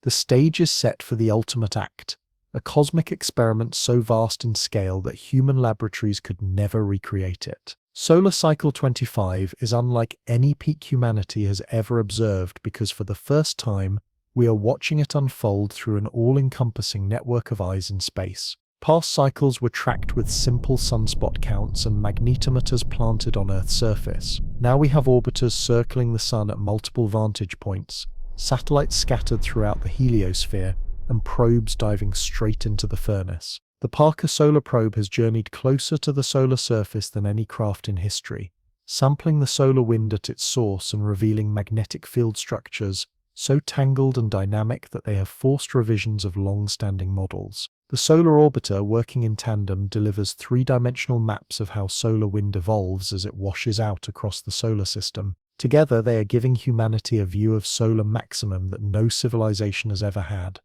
Rivers of plasma accelerating beyond 700 kilometers per SES, magnetic fields reconnecting and exploding in minutes, energy waves sweeping through space for astronomical distances. When these storms clash with Earth's magnetosphere, the results are both mesmerizing and hazardous. In 2025, auroras spilled as far south as the Carolinas under skies, where such lights almost never appear, a spectacle of beauty powered by disruption. But alongside that wonder, GPS networks faltered, airlines were forced to reroute flights to avoid radio blackouts, and entire power grids reported surges as invisible electrical currents coursed through the ground. The severe G-force storm earlier this year was a stark reminder of just how fragile modern infrastructure has become under the weight of space weather. And yet, even that is only half the story. This solar maximum doesn't stand alone. It is arriving with a fleet of visitors, an entire comet swarm led by the alien traveler 3I Atlas. Their immense comas are plasma laboratories in motion, each a structure that interacts with solar wind in ways still poorly understood. Traditional models assume space weather is one way, the sun flares, the planets respond. But what happens when multiple gigantic cometary plasma bubbles distort those flows? With Atlas dragging a coma that rivals half the sun's width, with Swan, Lemon, and Christensen scattering their electromagnetic signatures, like tuning forks in resonance, space weather may no longer be a solo performance from the sun. It may be an orchestra, amplified and modulated by interlopers. This is frontier science, territory where human theories stumble, and the raw scale of the cosmos forces us to consider feedback loops, bayoshocks, magnetic deflections, particle acceleration zones, and turbulence on levels never seen before. It may not just be Earth's magnetosphere adapting to the sun, it could be the heliosphere itself adjusting to the presence of colossal plasma intruders, reshaping currents that ripple back toward Earth. But the implications stretch beyond physics into something more elusive: how humans respond when the heavens grow stormy. Throughout history, unusual celestial events have coincided with periods of revolution, religious fervor, or social upheaval.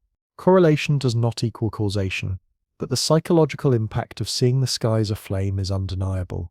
Today, the convergence of solar flares, comet apparitions, and heightened global turmoil seems to echo that same pattern. Sensitive instruments already show how geomagnetic storms alter Earth's global electric circuit, the invisible currents linking atmosphere and ground. Some fringe researchers even propose that these subtle electromagnetic variations influence biological systems, perhaps nudging mood, cognition, or collective patterns of behavior. While speculative, it raises profound questions about how deeply humanity's story intertwines with cosmic rhythms. The sheer magnitude of these storms justifies the metaphor of a cosmic energy tsunami. A single severe geomagnetic storm can release electromagnetic energy exceeding humanity's total power consumption by orders of magnitude, and it doesn't remain abstract. Grids buckle under induced currents, pipelines corrode faster, satellites destabilize. Even our nervous systems, built on electric signals, are immersed within this seething electromagnetic sea. Now multiply those conditions by the combined inputs of a raging solar maximum and a once-in-history comet swarm. It is the perfect storm in cosmic physics, a convergence of sources and interactions, each magnifying the other. Whether it results in spectacular auroras or troubling blackouts, or nothing beyond a vast archive of data, we are about to learn precisely how robust our world is under assault from the sun and its cosmic companions. And then came September 10th, 2025, a day when coincidence pressed itself too sharply against the fabric of reason. At 11:27 a.m. Mountain Daylight Time, Utah's seismic instruments registered a magnitude 4.1 quake, a shallow rupture just southeast of Salt Lake City. Nothing unusual by Wasatch fault standards. This region has trembled with similar events for centuries as the basin and range stretches and shifts like a restless sleeper. The quake passed with no major damage, a footnote in the logbooks of seismologists. But less than 4 hours later, on the same day in the same state, the fragile social fabric of America shuddered under a very human event: an assassination attempt against a polarizing political figure during a public appearance. The target survived, the attacker was caught, but the shot carved another fault line into a society already fractured by deep polarization. Two events separated by hours, both jarring in their own ways. One geological, one political. Together, they paint a portrait of synchronicity almost too strange to ignore. From a rational standpoint, of course, earthquakes happen. Political violence, tragically, also happens, more frequently in recent years than many would like to admit. The fact that both occurred on the same day, in the same place, proves nothing about hidden connections. Statistically, such overlaps are bound to appear when you're combing through patterns against a backdrop of heightened solar activity. The quake was expected, the political atmosphere was tense, the two should remain unrelated, and yet the timing gnaws at the imagination. It gnaws even harder when you consider the backdrop the days before had been marked by a G3 geomagnetic storm, a persistent stream of high-velocity solar wind lashing Earth's magnetic field. Our planet's electromagnetic environment was still unsettled, patterns of elevated turbulence flooding both the skies above and, according to some, the neurological wiring within us. Meanwhile, polarization metrics in the United States, scientific measures of societal division, have climbed to their highest levels since the 1800s. Against that electric atmosphere, one earthquake and one act of political violence, hours apart, take on the air of synchronicity. Maybe it all means nothing. Random seismicity. A lone assassin. Human instinct weaving a narrative from chaos. But if October's convergence has taught us anything so far, it's that the boundaries between geology, space weather, and human perception may be far blurrier than we've ever dared to admit. When two dramatic events unfold close together in time and space, especially during periods when the planet is bathed in heightened electromagnetic turmoil, our instinctive minds immediately search for patterns. That instinct is both gift and trap. It helps us survive by connecting disparate events, but it also tricks us into seeing meaningful relationships where none may exist. Earthquakes happen thousands of times each year. Political tensions erupt into violence with grim regularity. The overlap of such incidents can easily be statistical coincidence, multiplied by the enormous number of opportunities we have to notice them. Still, when such overlaps occur under a canopy of unusual space weather, it becomes tempting, even for those trained in skepticism, to wonder if deep, unseen systems are pulsing through Earth and its people alike. Some researchers exploring electromagnetic effects on biology and society suggest geomagnetic storms may ripple through both human and geological systems at once. Disturbed magnetic fields can affect neural behavior in sensitive individuals, subtly influencing mood, decision-making, and levels of agitation. The same disturbances might also nudge fault systems already stressed to the breaking point, advancing quake timing by hours or days without ever creating an earthquake from nothing. In that view, space weather does not cause but tips the scales. On one level, a political actor under stress may be slightly more likely to act during disturbed geomagnetic conditions. On another, a strained fault line might be more likely to fracture under the same invisible influence. While highly controversial, the concept underscores the difficult, often uncomfortable frontier of this research: multiple systems very close to critical points, gently stirred by external electromagnetic shifts. In Utah's case, both the seismic tremor and the political violence can be reasonably explained inside their own domains. The Wasatch Fault rattles with regularity, and the United States in 2025 is more politically polarized than at any point in living memory. The unsettling part isn't the direct causation, it's the backdrop. The fact that they happen together, on the same day beneath a magnetosphere still surging after a major storm, raises unsettling hints of synchrony. If nothing else, it reminds us how difficult it is to separate real connection from illusion when both geological and social landscapes are primed for rupture. Adding weight to the speculation is the one realm of impact no one disputes: technology. Space weather tears most obviously through our machines. GPS signals degrade, throwing off systems that rely on nanosecond timing. Power transmission networks buzz with currents they were never engineered to handle. Radio and satellite communications falter, at times silencing emergency services, airlines, or even financial networks. In an age when nearly all social organization rides on digital infrastructure, these disruptions cascade quickly. Financial markets twitch out of alignment, social media hiccups under stress, and communication gaps compound fear. In tense societies, that volatility can manifest as unrest or miscalculated decisions. The September period of unrest and technical disturbances is an example of how electromagnetic storms might amplify the cracks already spreading through human systems, not by inventing disorder, but by nudging fragile networks toward instability. And Utah isn't alone in showing eerie synchrony. Protest movements have rippled across continents during recent geomagnetic turbulence. Their causes are grounded in economics, politics, and inequality. But the timing of mass flare-ups under stormy skies tempts researchers to scan more carefully. Could electromagnetic fields really exert influence not just on rocks and circuits, but on societies as well? Or are humans wired for patterns, weaving stories from mere coincidence under heightened cosmic drama? This is the razor's edge we walk. As the October convergence looms, coincidences will multiply.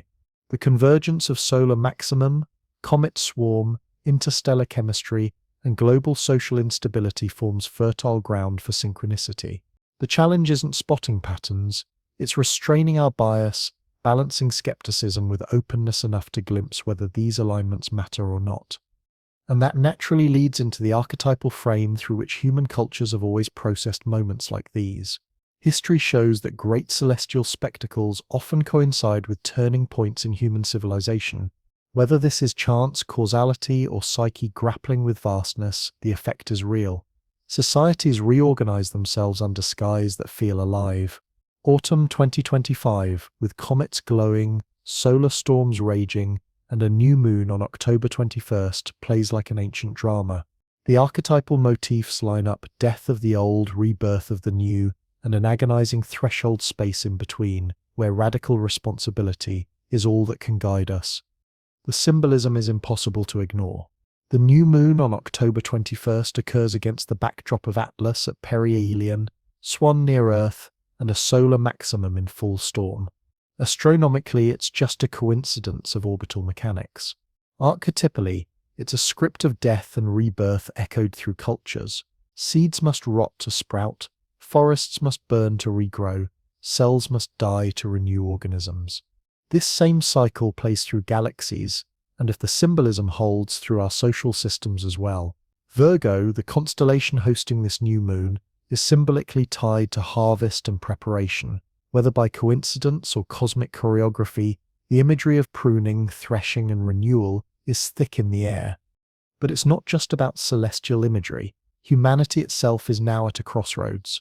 Multiple crises converge here: environmental collapse pressing like a vise, technology accelerating faster than culture can adapt, social polarization tearing nations apart, and the deeper existential question of whether our species can shift before the planet enforces its limits. Radical responsibility is the only compass that fits such times. We cannot control the solar winds or cometary paths streaking through the heavens, but we can control our own responses. Responsibility means admitting we're not victims of events, but participants in them, choosing reactions moment by moment, shaping how crises evolve by how we meet them. It also means grappling with our collective shadow. In unsettled times, societies project their darkness, fear, resentment, aggression onto their opposites. Political polarization becomes demonic projection. Each faction sees not fellow humans across the aisle, but caricatures of evil, forgetting that cruelty and ignorance exist in all of us. Breaking free requires shadow integration, acknowledging in ourselves the very capacities we condemn in others. Fierce compassion, extending understanding without excusing harm, becomes the antidote. Forgiveness, too, becomes essential. Not pardon for injustices, but the release of hatred and resentment poisoning the system from within. Without it, societies recycle violence endlessly, and self-forgiveness forms the bedrock. For without accepting our own imperfection, we cannot grow past it. It means recognizing ourselves as flawed yet capable of radical transformation. This is the silent offering beneath October's celestial performance, the chance for psychic reboot. Perhaps the charged electromagnetic environment, in ways subtle and unmeasured, creates conditions for breakthrough perceptions. Perhaps it simply provides a symbol, a story large enough to shake collective consciousness out of inertia. Either way, the invitation is here, framed against starfields and auroras. The task is not to wait passively, but to participate actively in the transformation. That participation begins in daily disciplines. meditation and reflection to separate reactivity from true response, physical practices that realign bodies with planetary rhythms, time outside, seasonal diet, rest tuned to natural cycles, journaling, creative expression, expressions of service, all anchors that ground inner transformation in community. The work of death and rebirth is not abstract. It is practical. It demands releasing old identities, outdated roles, corrosive hatreds, and moving into uncharted ways of being. This is where October's grand convergence takes its final form, not just plasma storms and shimmering skies, not just quakes and coincidences, but a mirror forcing humanity to decide who it will be under cosmic pressure. Whether we take the path of fear or renewal, denial or responsibility, will determine if this convergence marks simply another entry in astronomical records, or the spark of a collective turning point in human history. As October 21st draws near, leading us into the peak convergence as 3i Atlas swings toward its fiery rendezvous with the Sun, the invitation becomes undeniable. The old default modes of being human, reactivity without thought, projecting our shadows onto others, clinging to victimhood, no longer hold up against the challenges we face. What's unfolding in the skies is more than just spectacle. It's a mirror, urging us to choose evolution of consciousness over stagnation, action over helplessness. The universe may stage the conditions, may even provide symbolic encouragement on a cosmic scale, but the decision remains ours. Growth is not automatic. It requires courage, a willingness to be honest with ourselves, and the determination to break old patterns even when doing so feels uncomfortable. The real question is not whether the cosmos influences human thought, but whether we will choose to meet those influences with wisdom, with responsibility, and with creative action for the good of all life on Earth. So here we stand, stepping into November 2025, after one of the most remarkable periods in modern astronomical history. The facts themselves are staggering. The Sun has roared back to life after its dormant years, with solar cycle 25 surpassing expectations as geomagnetic storms lit skies at latitudes where auroras had no business being. An entire cluster of comets, 7 in total, has graced the inner solar system, including Atlas, only the third interstellar object ever confirmed, carrying a plasma shell the size of half our star. And Earth itself has added its own voice to this cosmic orchestra. Kamchatka's 8.8 megathrust quake, its relentless aftershocks, and tremors across regions long known to be restless. But the more we tracked these intertwined threads, the more we realized the true mystery wasn't just in the physics, it was in us. How do humans make meaning when the sky is alive with fire, and the earth shakes beneath our feet? Are we merely pattern hunters caught mapping unrelated coincidences, or are we glimpsing deeper relationships between cosmic and terrestrial systems? The universe has staged an experiment far beyond our laboratories, and if we're honest, it appears to be probing not only physics but the way human awareness itself responds to patterns of intensity. The spectrum of possibilities has stretched from sober, measurable fact to the edge of science fiction. The flares and geomagnetic storms are undeniable, tracked and catalogued by satellites, by NOAA, by ESA. The cometary fireworks are on record in Hubble and Webb datasets, real cosmic bodies behaving in ways we've never seen. The earthquakes are logged by the USGS and other networks down to the 10th of a second. Their statistics are precise. The timing coincidences between these events and space weather remain suggestive but unproven. And yet, even without consensus on causation, the process of seeking connections revealed something deeper. When the cosmos flares, human consciousness is stirred. Throughout history, such periods have always coincided with cultural upheaval, breakthroughs, revolutions, art, innovation, and the reimagining of our place in the universe. Our own brains sharpen under these skies. Pattern recognition fires beyond the ordinary, scanning headlines, seismic logs, magnetic indices, even social movements for connections. Historically, this may have been adaptive. In times of environmental stress, reading subtle correlations meant survival. But in today's environment, awash in real-time streams of global information, the flood of data makes everything appear connected, whether it is or not. That's both opportunity and danger. Opportunity because real links, if they exist, can be detected now as never before. Danger because our hyperactive pattern-seeking minds can drown in noise, weaving cosmic meaning where none exists. Yet one powerful truth did emerge during times of cosmic intensity. Human creativity often surges. History shows it unmistakably. Ages of heightened astronomical drama align with bursts of art, science, and cultural transformation. Perhaps electromagnetic influence on neural function unlocks non-linear insights. Perhaps it is purely symbolic, the sheer power of the heavens inspiring people to think beyond their usual boundaries. Either way, the result is the same. These moments become crucibles for human imagination, periods when old limits dissolve and new possibilities are born.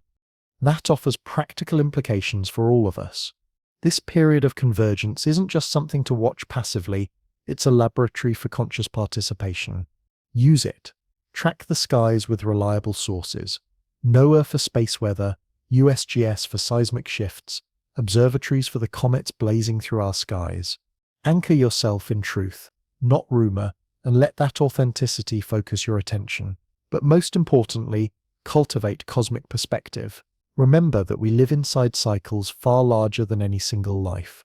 The 11-year solar rhythm, the lunar tides, the slow arcs of planetary orbits, the galactic rotations stretching over millions of years.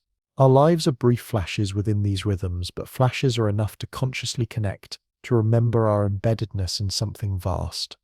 The deeper lesson of manifestation arising from this convergence is not mystical, it is practical. Periods of cosmic intensity amplify whatever we are carrying. If our minds are trapped in anger or fear, the amplification deepens those shadows. If our hearts are tuned toward creativity, service, or compassion, the amplification strengthens that signal. The universe may increase the volume, but we choose the station. What we hold inwardly, we broadcast outwardly under heightened electromagnetic skies. As the comets retreat, as the solar cycle eventually calms, and as Earth finds its balance once again, the question that remains is, what did we learn, and what will we carry forward? The convergence of late 2025 has lifted a veil, showing us how cosmic rhythms and human consciousness interlock, sometimes subtly, sometimes with force. It has reminded us of the razor's edge we walk between genuine discovery and self-deception, and of our responsibility to wield meaning-making with discernment. But most of all, it has pulled us into a larger story. When the sky changes, humanity changes. When the stars flare and comets blaze, we are stirred to remember our fragility and our possibility. Our role now as conscious witnesses is not only to marvel at the spectacle, but to recognize our place in it, to acknowledge that evolution of mind and spirit remains a choice, one invitation among many, offered by a universe always in motion. The journey continues. The comets will fade, the sun will quiet in time, but the insights we claim now can shape generations. The cosmos will go on experimenting, and our role, small but conscious, will be to respond with the creativity, responsibility, and awareness that make us human. In the grand unfolding of life in the universe, we are both observers and participants. The question is no longer whether we matter in the cosmic story, it is whether we dare to step into it, awake and aware, ready to co-create the next chapter.